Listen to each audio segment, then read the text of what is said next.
त्यांनी आमच्या ओला प्रतिसाद दिला आणि पुढं धाडीवाल परिवार आहे, त्याच्यात प्रकाश धाडीवाल आपल्याला माहिती शिरूरचे, त्यांच्याशी चर्चा केल्यावर त्यांनी पण दिला.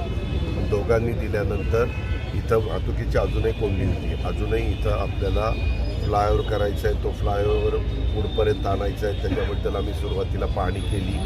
तिथं मध्ये एक जण आडवा आलेला होता, ते खूप वर्ष म्हणजे कात्रजच्या मी तोंडाचं सांगतो, तो आता निघाला. तिथं जे काही मोबदला द्यायचा तो मोबदला देऊन तिथलं कॉम्प्रोमाइज झालेला आहे. पण अजूनही ह्याला काही काळ लागणार, कारण तुम्ही बघताय सतत वाहनं हॉर्न वाजवत आहेत, सतत ट्रॅफिक पीक आवरला जाम होतं आहे सकाळी आणि संध्याकाळी.